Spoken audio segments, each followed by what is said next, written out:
La mort du loup.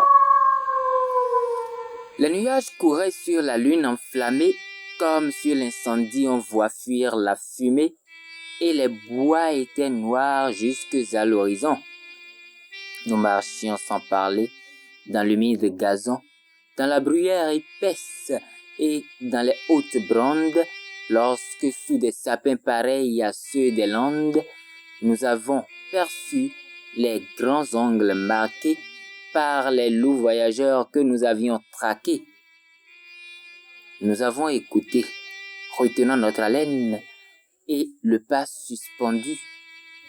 Ni le bois ni la plaine ne poussaient un soupir dans les airs. Seulement, la girouette en deuil criait au firmament, car le vent, élevé bien au-dessus des terres, n'effleurait de ses pieds que les tours solitaires et les chênes d'en bas contre les rocs penchés sur leurs coudes semblaient endormis et couchés. Rien ne bruissait donc, lorsque, baissant la tête, le plus vieux des chasseurs qui s'était mis en quête à regarder le sable en s'y couchant.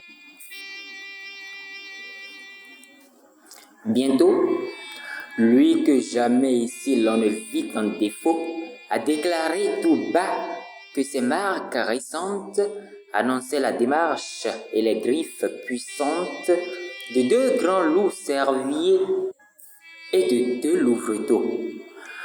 Nous avons tous alors préparé nos couteaux et, cachant nos fusils et leurs lueurs trop blanches, nous allions pas à pas en écartant les branches.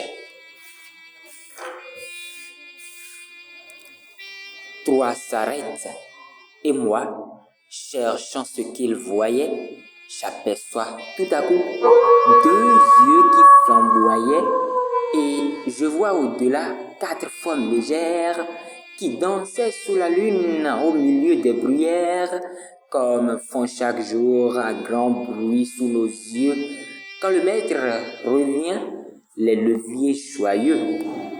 Leur forme était semblable et semblable à danse, mais les enfants du loup se jouaient en silence, sachant bien qu'à 2 pas, ne dormant qu'à demi, se couche dans ces murs l'homme, leur ennemi. Le père était debout, et plus loin, contre un arbre, sa louve reposait comme celle de marbre qu'adoraient les Romains et dont les flancs velus couvraient les demi-dieux Rémus et Romulus. Le loup vient et s'assied, les 2 jambes dressées par leurs ongles crochus dans le sable enfoncé. Il s'est jugé perdu, puisqu'il était surpris, sa retraite coupée et tous ses chemins pris. Alors, il a saisi de sa gueule brûlante du chien le plus hardi, la gorge pantelante, et n'a pas desserré ses mâchoires de fer, malgré nos coups de feu qui traversaient sa chair et nos couteaux aigus qui, comme des tenailles, se croisaient en plongeant dans ses larges entrailles jusqu'au dernier moment où le chien étranglé mort longtemps avant lui, sous ses pieds à rouler. Le loup le quitte alors, et puis il nous regarde. Les couteaux lui restaient au flanc jusqu'à la garde, le clouaient au gazon, tout baigné dans son sang. Nos fusils l'entouraient en sinistre croissant. Il nous regarde encore. Ensuite, il se recouche tout en léchant le sang répandu sur sa bouche et, sans daigner savoir comment il a péri, refermant ses grands yeux, meurt sans jeter un cri.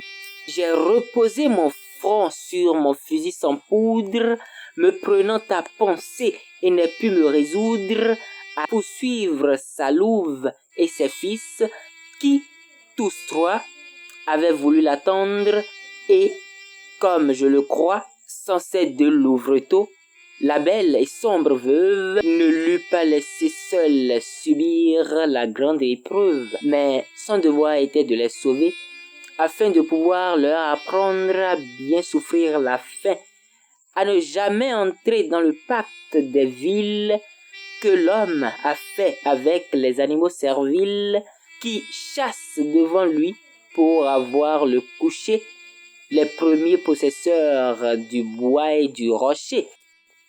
Hélas, ai-je pensé, malgré ce grand nom d'homme, que j'ai honte de nous, débiles que nous sommes. Comment on doit quitter la vie et tous ces maux? C'est vous qui le savez, sublimes animaux. À voir ce que l'on fit sur terre et ce qu'on laisse, seul le silence est grand, tout le reste est faiblesse. Ah, je t'ai bien compris, sauvage voyageur, et ton dernier regard m'est allé jusqu'au cœur.